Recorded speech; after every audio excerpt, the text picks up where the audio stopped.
delgado, y como resultado de imponer esas cargas y momentos, y delta T y delta H, pues va a haber unas curvaturas. Bien, entonces, recordar que de la teoría de estratificados obtenemos esta ecuación constitutiva que se puede expresar en dos maneras. Aquí, como está, en donde las fuerzas y momentos están en función de las deformaciones y de las curvaturas impuestas a la superficie mediana, delta T y delta H. Y también tenemos en esta forma, ¿no?, en donde le imponemos al estratificado unas fuerzas por unidad de longitud, unos momentos por unidad de longitud, un delta T y un delta H, y obviamente el estratificado que está comportando como cascarón, pues va a responder con deformaciones de superficie mediana y con curvaturas. Bien, entonces, como ven ustedes y como vieron sus compañeros que asistieron en la práctica de fabricación, entonces, si tenemos un estratificado en donde no tiene simetría, los términos de la matriz de rigidez de acoplamiento membrana-flexión, entonces van a ser diferentes de cero y por lo tanto, todos aquellos, hay que recordar, cómo se obtienen los elementos de la matriz B. Los elementos de la matriz B se obtienen de esta manera. Bien, entonces, ¿qué tendríamos que hacer para que los elementos de la matriz B fueran cero y no hubiera acoplamiento, membrana, flexión? Bueno, pues entonces la solución para ello es que la secuencia de apilado sea simétrica con respecto a la superficie mediana.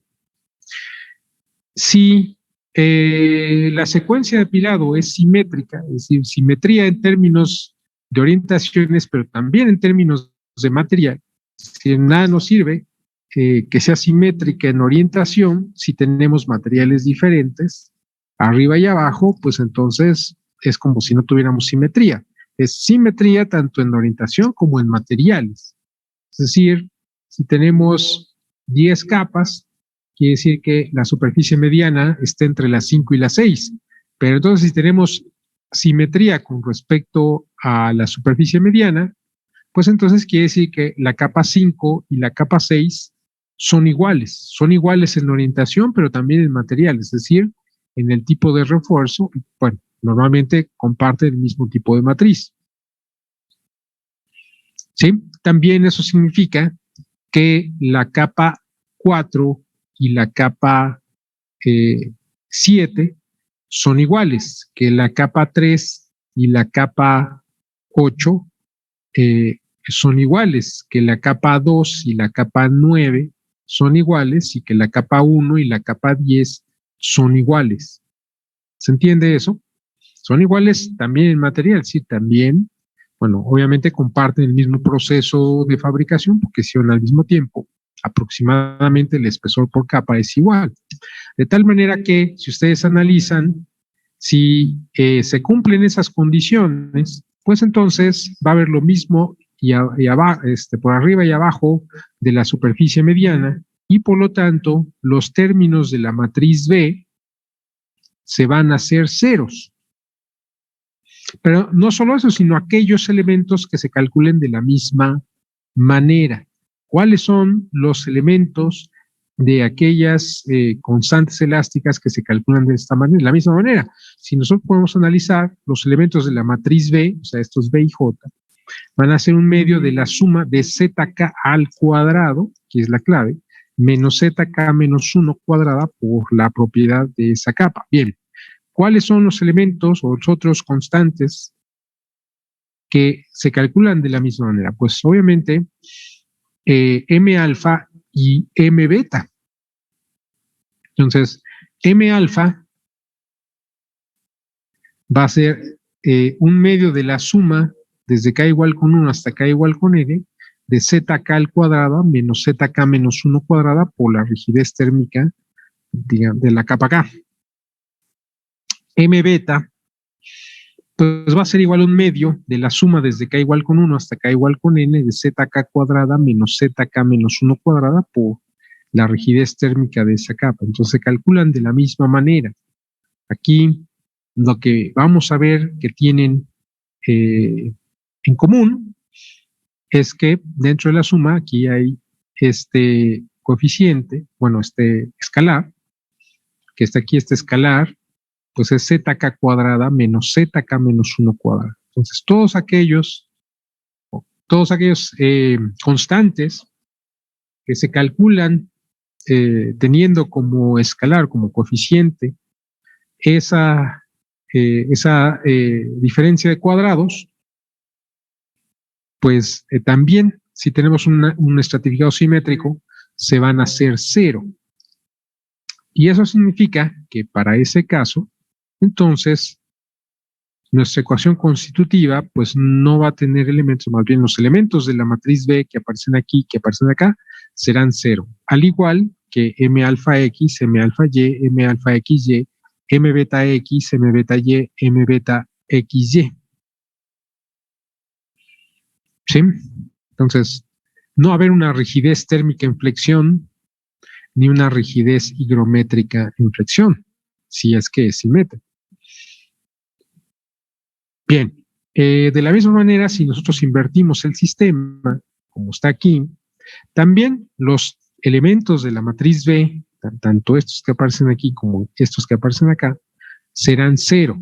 Y también los coeficientes de curvatura térmicos serán 0. Estos kappa alfa X, kappa alfa Y, kappa alfa XY, kappa beta X, kappa beta Y, kappa beta XY. Entonces, por lo tanto, si ustedes diseñan su pieza con una secuencia de apilado simétrica, entonces no va a haber acoplamiento membrana-flexión. Y por lo tanto, no va a haber coeficientes de curvatura térmicos ni coeficientes de curvatura higrométricos. Y eso significa que si ustedes a esa pieza le imponen un delta T o un delta H, pues no va a haber respuesta de ese material compuesto estratificado en términos de curvaturas. Es decir, si usted le impone un delta T, pues no va a haber una curvatura de origen térmico, no va a haber una curvatura, si le ponen un delta H, pues no va a haber una curvatura de origen higrométrico, solamente va a haber deformaciones en la superficie mediana, es decir, se va a hacer más grande o más pequeña, pero no se va a distorsionar. Entonces, eso es importante, porque entonces en ingeniería lo que se acostumbra, es decir, la buena práctica, es diseñar piezas que tengan una secuencia de apilado simétrica, justamente para evitar este acoplamiento. Entonces, si ustedes hacen sus aeromodelos, pero no sabían todo esto, pues ahí le ponen cualquier capa en cualquier dirección, no se fijan, y entonces, pues va su estratificado, el material que está hecho de estructura de su aeromodelo, pues normalmente va a tener un acoplamiento membrana-flexión. Y eso significa que con un delta H o con un T, y también con las cargas impuestas, pues entonces va a haber no solamente deformaciones, sino también curvaturas. ¿Y eso qué va a significar en su aeronave? Pues eso significa que ya no va a haber un plano de simetría, no pueden asegurar que la aeronave cuando menos va a tener un plano de simetría, que sería el plano vertical. Quiere decir que su timón, ¿no?, va a estar girado con respecto, digamos, al plano supuesto de simetría del fuselaje, y que los empenajes también van a estar girados. ¿Y eso qué significa? Pues que entonces ustedes quieren que su aeronave se eleve, no solamente se va a elevar, sino también va a girar. Si ustedes quieren que su aeronave gire, pues no solamente va a girar, sino también va a cabecear, va a tener un movimiento de cabeceo. Entonces, va a haber acoplamientos en esos movimientos que ustedes dirían, bueno, pues ¿por qué sucede eso? Bueno, pues, sucede porque no cuidaron que la secuencia de apilado de su aeronave fuera simétrica. Bien, entonces, ¿dudas hasta aquí? ¿No hay dudas? Bueno, entonces, ya habíamos visto ahora, este es el comportamiento global. Entonces, aquí, esto, claro, es en algún punto de coordenadas X y Y. Recuerden que la superficie mediana de su estratificado está identificada, o pueden identificar el dominio de la superficie mediana por las coordenadas X y Y, puesto que el origen de coordenadas está sobre la superficie mediana. Entonces, de tal manera que con las coordenadas X y Y es que puedan definir el dominio de la superficie mediana. Entonces, en ese punto para la superficie mediana, pues va a haber un tensor de fuerzas por unidad de longitud, es decir, un NX, un NY, un NXY. Va a haber también un tensor de momentos por unidad de longitud, es decir, un MX, MY, MXY. Va a haber un escalar que les identifica el incremento de temperatura que hay ahí, en ese punto, delta T, y otro, un incremento de humedad relativa, el escalar, que va a haber en ese punto, o sea, un delta H. Con toda esa información, entonces, ustedes pueden calcular las deformaciones y curvaturas de la superficie mediana en ese punto. Y como vimos, entonces, ustedes posteriormente pueden regresar con estas ecuaciones que también ya vimos, a obtener tanto las deformaciones para cualquier punto del estratificado que compartan las mismas coordenadas X y Y. Entonces, para las mismas coordenadas X y Y, pues ustedes pueden ver a lo largo del espesor cuánto va a ser las deformaciones y también sustituyendo esos tensores de deformación ya en las ecuaciones constitutivas de cada una de las capas, pues entonces ustedes van a calcular o pueden identificar cuánto es el valor numérico de los esfuerzos que hay en cualquier capa. Y por lo tanto, claro, toda esa información va a estar originalmente en un sistema global de coordenadas X, Y, Z. Pero lo pueden ustedes pasar al sistema de ejes principales del material de cada capa, multiplicando los tensores de esfuerzo por la matriz T' de cada capa, claro.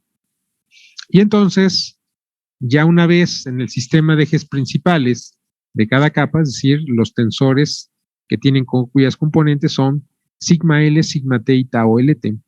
Entonces ya con eso ustedes pueden aplicar un criterio de falla y obtener el factor de resistencia para cada capa. ¿Sí? ¿Se entiende? Ahora, vamos a suponer tienen un estratificado de varias capas, como el que tienen ustedes, el ejercicio que habíamos contemplado. Y vamos a suponer que llegan a la ruptura de una capa. Bien, a pesar de que en lo individual cada una de las capitas estamos considerando que se comportan de una manera frágil, porque fallan cuando se rompen, lo que tenemos al tener un estratificado de varias capas, bien diseñado, pues es que tenemos un material relativamente tenaz, aunque esté formado de varias capas frágiles. ¿Por qué? Porque justamente podemos modificar las orientaciones de los refuerzos. Si, por ejemplo, falla una de las capas de nuestro estratificado, no significa que esté, o sea, falla el estratificado y ya no se va a comportar de la misma manera. Pero, aunque va a tener una menor rigidez y va a tener una menor resistencia, de todas maneras sigue teniendo una capacidad de carga. ¿Por qué? Porque va a fallar una de las capas, pero no van a fallar todas. Entonces, si ustedes siguen, vamos a suponer que de su pieza estratificado sacan una probeta y ustedes llevan esa probeta a la máquina de ensayos mecánicos, suponiendo que tengan una placa de estratificado en diferentes orientaciones.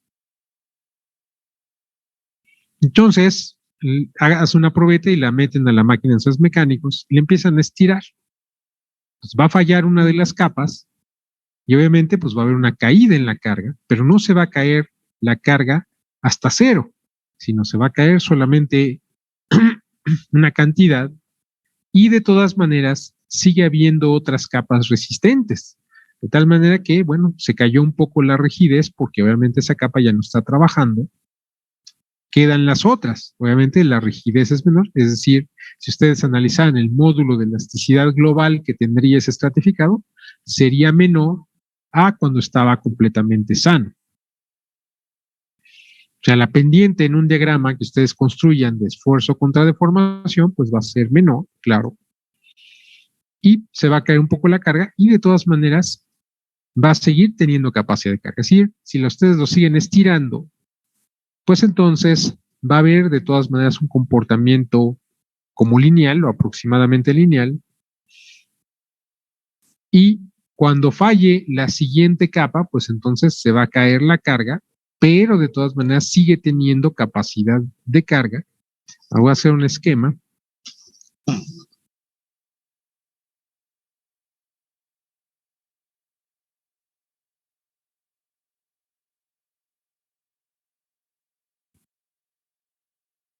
Voy a hacer un esquema aquí. Bueno, más bien una diapositiva que siga. Ustedes tienen estratificado.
Bien, vamos a suponer que este es un diagrama carga contra desplazamiento. Poner con el caso que les decía, tiene una placa hecha de no estratificado y extraen una probeta. Y la van a ensayar, la meten en la máquina de ensayos mecánicos.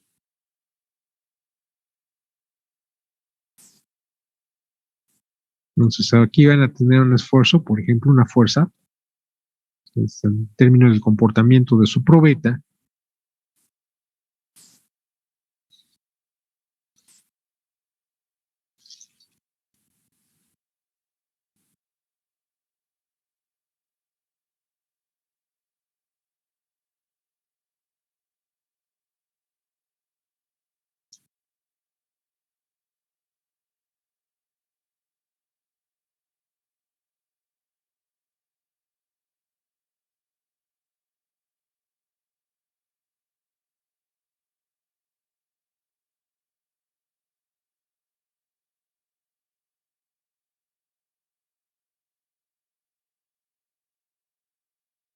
Entonces va a ser la fuerza en dirección axial. Este de aquí va a ser el desplazamiento. ¿Sí? Entonces, lo que ustedes van a ver en primera instancia es algo que se parece a una línea recta. Ya vemos que exactamente pues no va a ser, pero se puede parecer bastante a lo que sería una recta.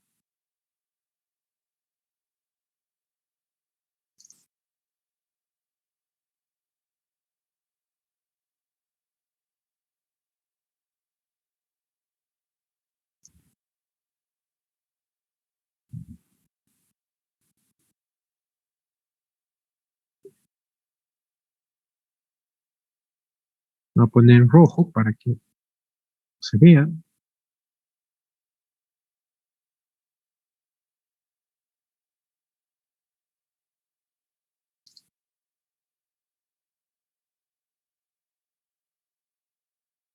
Entonces va a ser algo como esto.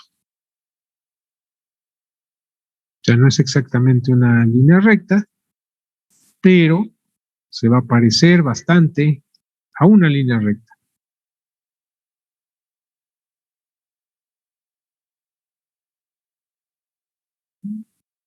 Bien, hasta un punto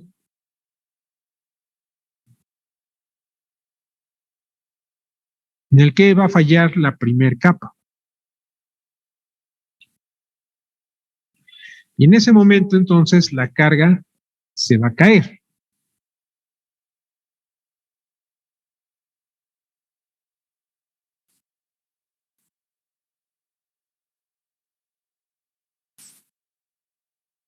Se va a caer prácticamente vertical.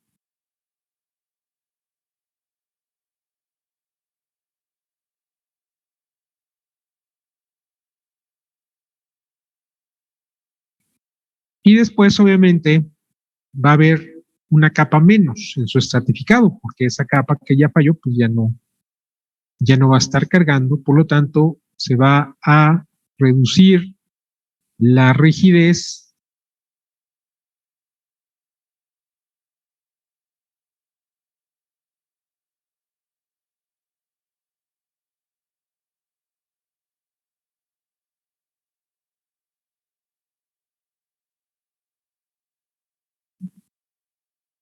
entonces la pendiente se incrementa hasta que, de todos modos, sigue teniendo capacidad de carga.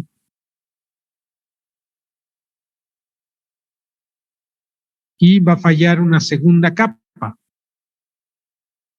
Bueno, obviamente aquí pues ya cada vez hay menos capas. Tal vez aquí sí se nos cae un poco más la carga, pero siguen otras capas. Obviamente pierde rigidez, es decir, la pendiente se va a hacer menor. Es probable que incluso se pueda caer la carga un poco, pero sigue teniendo capacidad de carga. Falla, digamos, la tercera capa.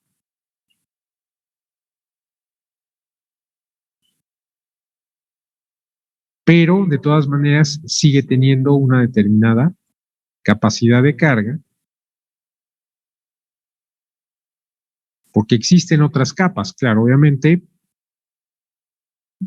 la rigidez disminuye, es decir, la pendiente aumenta, perdón, disminuye, la carga posiblemente se vaya cayendo en algún punto.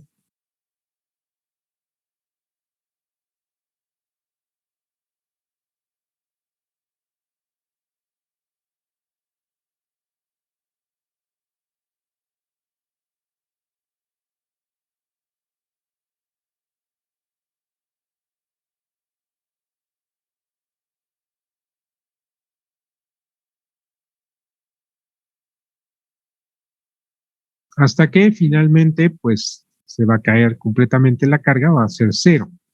Entonces, si ustedes se fijan, esto es algo parecido a lo que sería un diagrama esfuerzo de formación de un material dúctil. Voy a superponer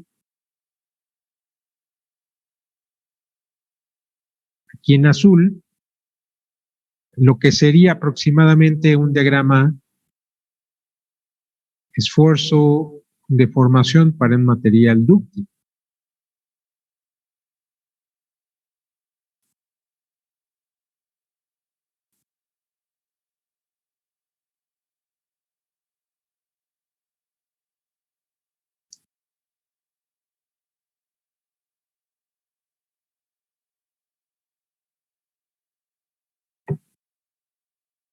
Bien, entonces se fijan, va a ser algo parecido a un material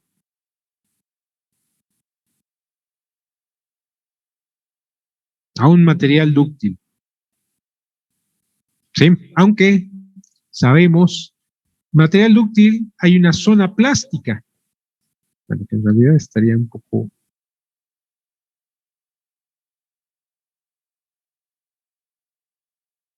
Obviamente hay una zona plástica y después viene un máximo donde está, se forma el cuello de botella y después se cae la carga, no hay, digamos, una ruptura, sino hasta el final, que es donde pues ya se rompe la probeta en el caso de material dúctil.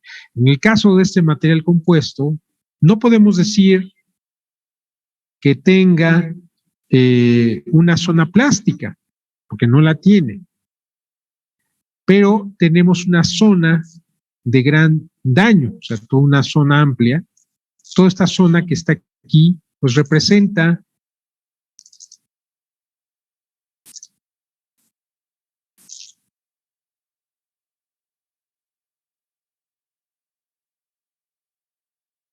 una zona donde hay daño, pero que de todas maneras para que se produzca ese daño, pues se requiere una determinada energía. De tal manera que, de todas maneras, aunque nuestro material estratificado esté hecho de muchas capitas que en principio tendrían un comportamiento frágil, un material compuesto estratificado, bien diseñado, pues entonces, al final, de manera global, es un material que puede ser tenaz, porque no se rompe súbitamente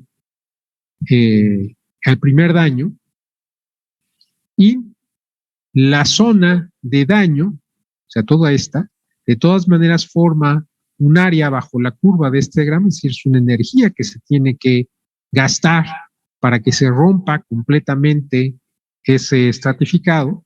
Eso traducido, obviamente, en términos de las propiedades globales, como lo voy a hacer ahorita.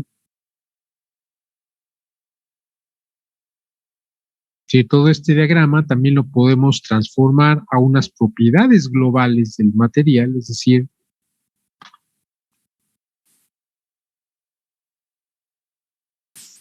a un diagrama y sería un esfuerzo global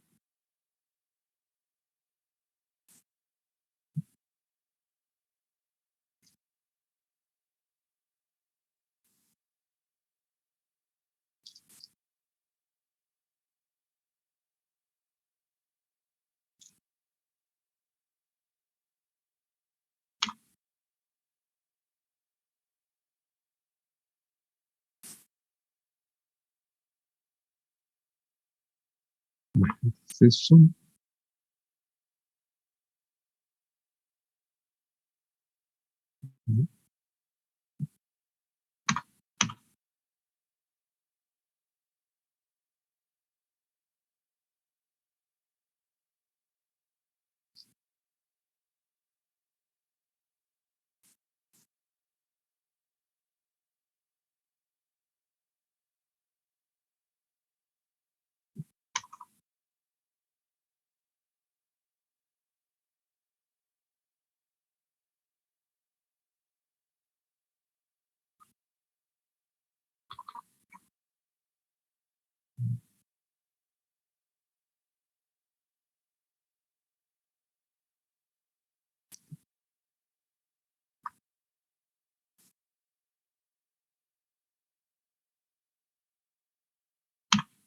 y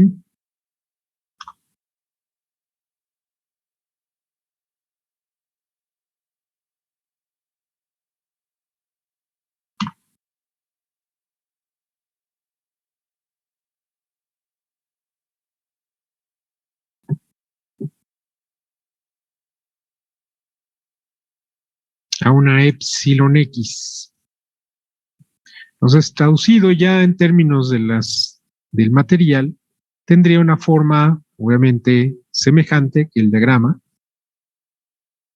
Entonces, ya el estratificado como material, como comportamiento global de ese material estratificado, pues entonces tendría una zona de daño aquí importante y obviamente presentaría un área bajo la curva del diagrama de esfuerzo de formación, que en este caso sería el esfuerzo de formación global, que nos diría pues que tiene, a pesar de que está hecho de puras capitas frágiles, globalmente tiene un efecto sinérgico todas esas capas. Es decir, que al final tendremos un material tenaz que se pareciera al comportamiento de un material dúctil, aunque sabemos que no es dúctil, no hay deformación plástica, toda esta parte ya es una zona de daño. ¿Sí se entiende? ¿Dudas hasta aquí? Bien, entonces vamos a ver ese aspecto. Entonces, bueno, de todas maneras, ¿cuándo va a fallar el estratificado? Cuando falle la primer capa, pero sabemos que no va a fallar, se va a romper completamente el material. ¿Sí estamos de acuerdo? Sino las siguientes capas siguen teniendo una capacidad de carga. Entonces, ¿cómo evaluar toda la capacidad de carga que tenga este estratificado? Bueno, es así como este diagrama que está aquí en la imagen. ¿Sí? Entonces, ustedes empiezan, obviamente, con una secuencia de apilado que es conocida. Conocen el estado de esfuerzos. Obtienen sus matrices, sus ecuaciones constitutivas y, por lo tanto, al aplicarle cargas a esa secuencia de apilado conocida, pues entonces ustedes pueden obtener los esfuerzos en cada capa. Y esos esfuerzos traducirlos en términos del sistema de ejes principales de cada capa, aplican un criterio de falla y responden a esta pregunta. Es decir, si el factor, es decir, falla una capa, alguna de las capas está fallando, si la respuesta es no, pues entonces ustedes incrementan la carga en su cálculo para saber, digamos, cuándo va a fallar, hasta que alguna de las capas falle. Bueno, entonces identifican la capa con el factor de resistencia igual a 1 y esa es la capa que está fallando.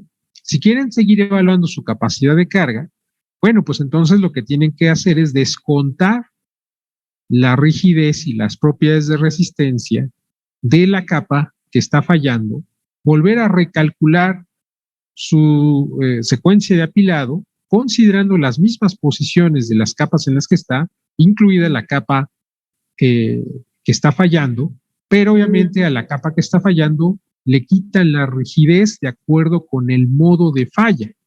Ahorita lo vamos a ver. Y recalculan sus ecuaciones constitutivas, es decir, sus matrices ABD, su rigidez térmica, su rigidez higrométrica, y entonces vuelven a calcular cuánto, a partir de qué momento va a fallar la segunda capa. Recalculan una vez todo lo demás, considerando la falla ya de la segunda capa, y de la misma manera le quitan a esa capa que está fallando la rigidez de acuerdo con el modo de falla que está cambiando, igual que la resistencia.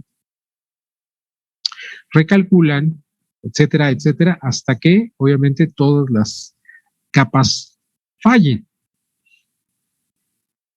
Bien, ¿esto cómo se hace? Miren, por ejemplo, aquí tenemos una capa. Vamos a suponer que esta capa falla por ruptura de matriz. Bueno, eso significa que va a perder la rigidez en corte, ya no tiene capacidad de rigidez en corte, pero no pierde toda la rigidez. Es decir, porque las fibras no se están dañando. Por lo tanto, seguiría teniendo capacidad de carga en dirección longitudinal, pero ya no en dirección transversal. Por lo tanto, ustedes en su matriz de rigidez de esa capa descontarían los elementos que le dan rigidez en dirección transversal, que en este caso es Q22, y rigidez en corte, que sería en este caso Q66. ¿Sí? Entonces, de esa manera, recalculan el estratificado, pero consideran estas modificaciones. Igual, si su capa falla ahora sí en dirección de las fibras, pues entonces va a perder rigidez en dirección longitudinal, pero va a seguir teniendo rigidez en dirección transversal, aunque ya no va a tener rigidez en corte. Entonces descuentan en este caso pues el elemento Q11 lo vuelven 0 y el Q66 también lo vuelven 0. De tal manera que pueden recalcular sus matrices ABD. ¿Sí se entiende? Y así, digamos, si ustedes quisieran evaluar cuál sería la capacidad de carga de su estratificado una vez que falle la primer capa. ¿Sí se entiende? ¿Dudas hasta aquí?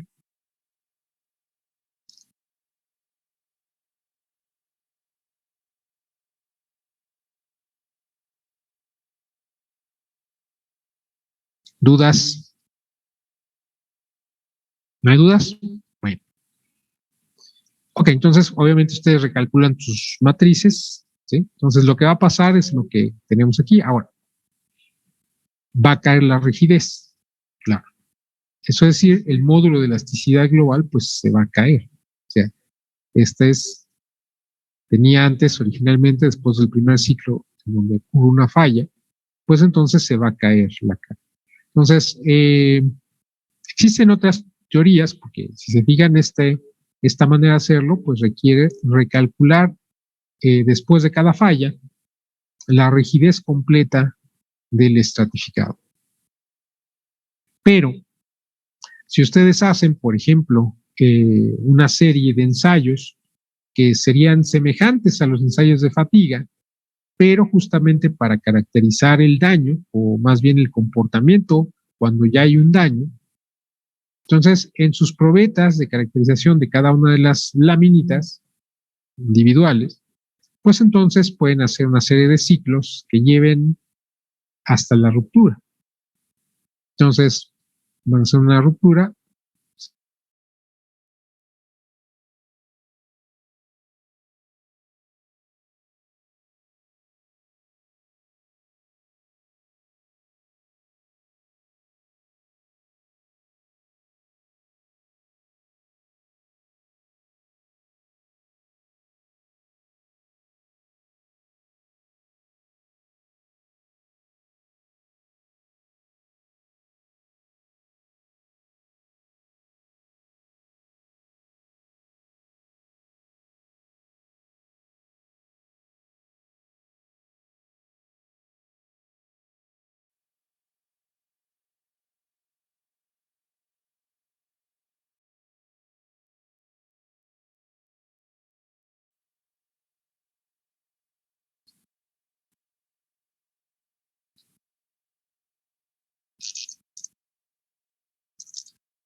Bien, entonces estábamos aquí. Entonces ustedes lo que pueden hacer es previamente caracterizan este estratificado en algo como si fueran unos ensayos de fatiga, pero no son de fatiga, sino la idea es que en cada ciclo falle alguna de las capas y entonces van a ir viendo cómo se está degradando las propiedades elásticas, ¿no?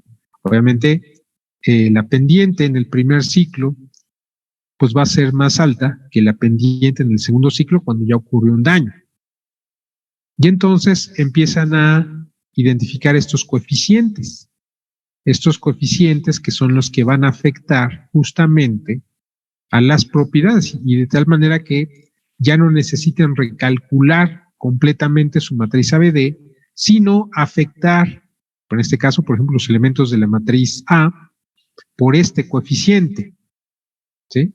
Entonces, quiere decir que ustedes tenían el elemento A y J cuando el material estaba sano, y después del primer ciclo, pues entonces tienen un coeficiente, y entonces recalculan su coeficiente A y J, aplicándole justamente los factores correctores, y de tal manera que ya no necesiten recalcular, sino más bien modificar su matriz ABD. Entonces, es otro de las maneras como se puede recalcular o estimar la capacidad de carga. Claro, esto requiere de ensayos mecánicos previos.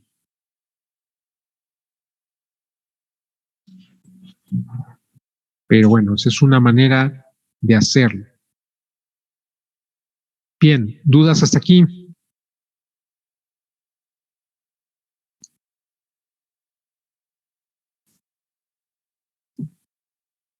¿No hay dudas? Bueno, entonces yo creo que con esto, pues damos concluido el curso. Entonces, bueno, mañana y el jueves van a ser las prácticas. Entonces el miércoles nos vamos a conectar aquí para si ustedes tienen alguna duda, pues de una vez. Y yo creo que vamos a tener que hacer el examen ya la próxima semana, es decir, el lunes o martes de la próxima semana, para que ya podamos concluir el semestre. Dejen ver el calendario que nos marca el Politécnico. Voy a dejar de compartir.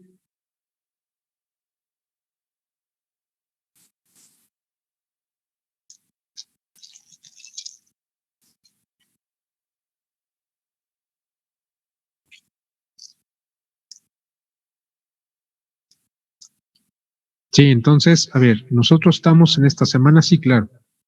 Estamos ahorita 6, entonces nosotros ya concluimos nuestro curso en esta semana, porque el martes y jueves van a ser las prácticas, el miércoles va a ser una sesión pues de dudas, y yo creo que el lunes o el miércoles vamos a hacer el examen, el tercer parcial. Dejen ver por qué. Examen extraordinario, ¿cuándo es? Es regresando de vacaciones, es decir, entre el 5 y el 7.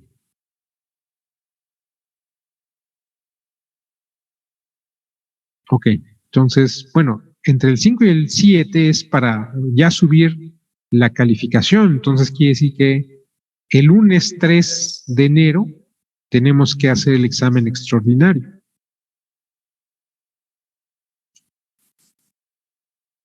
A ver, ¿cuándo es cuando regresamos? Creo que es el 4. Creo que el 3 todavía no, pero sí el 4. Entonces el 4 es martes, pero yo tengo hasta el jueves, entonces no podría. Ok, entonces yo creo que lo que vamos a hacer es que el lunes 13 de diciembre va a ser el tercer parcial, y el lunes 20, que todavía estamos por aquí marca todavía el lunes 20 de diciembre como día eh, laborable.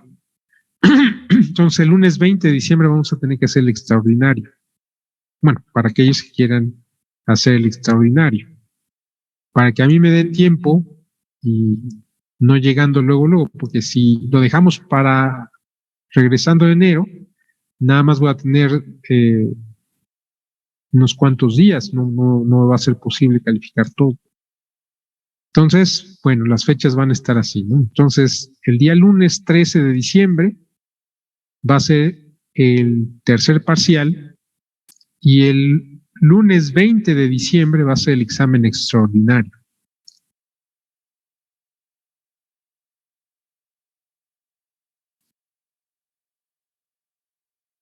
¿Sí?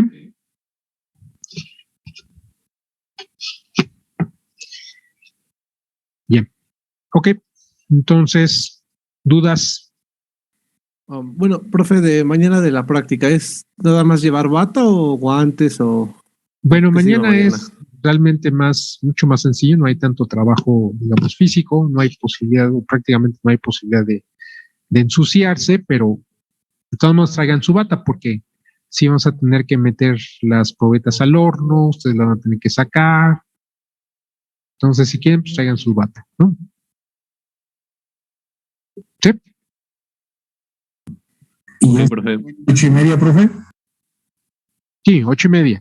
Ahora, para el jueves, al principio ya se cortaron sus probetas. Ustedes, bueno, pues obviamente también en el laboratorio de ensayo de materiales estamos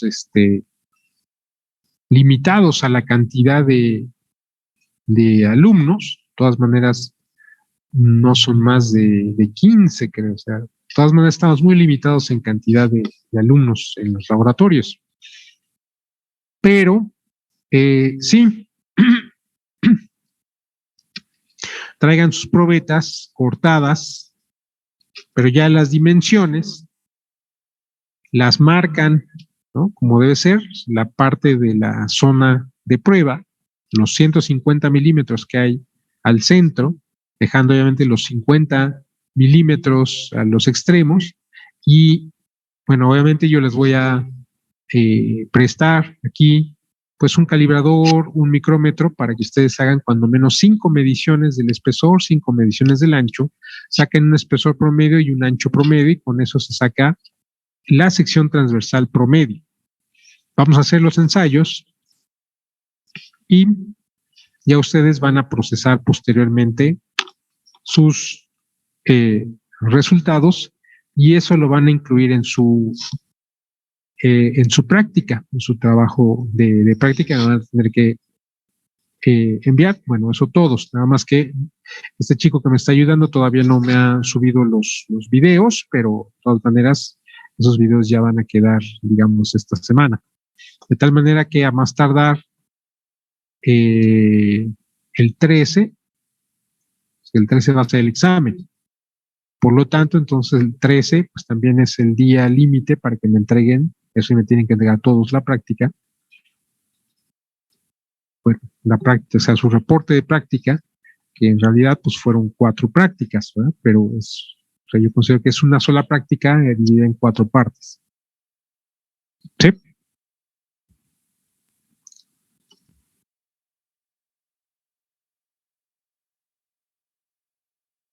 Bien. Entonces, pues bueno, ¿dudas?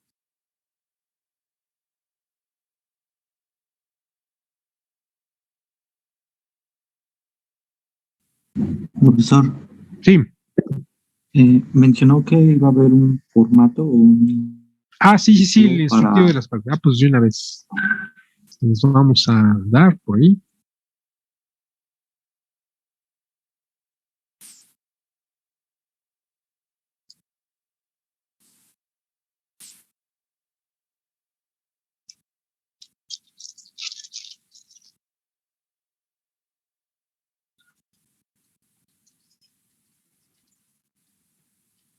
Aquí lo tengo. Entonces, de una vez aquí por el chat, miren, se los paso. De todas maneras, yo creo que lo voy a subir ahí a la plataforma de Classroom para que todos más lo tengan.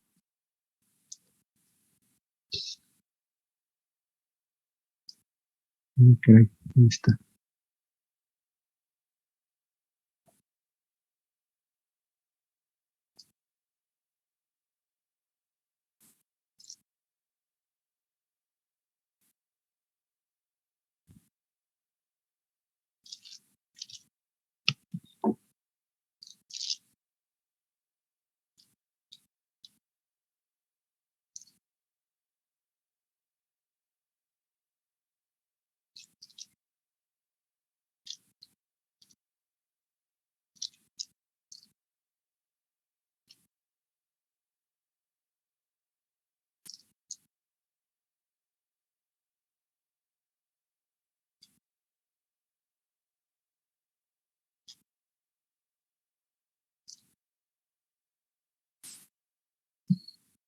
Ya está.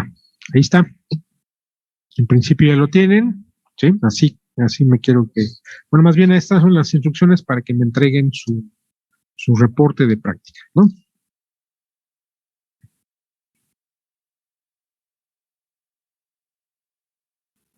Está bien, profe. Bueno, ok. ¿Dudas?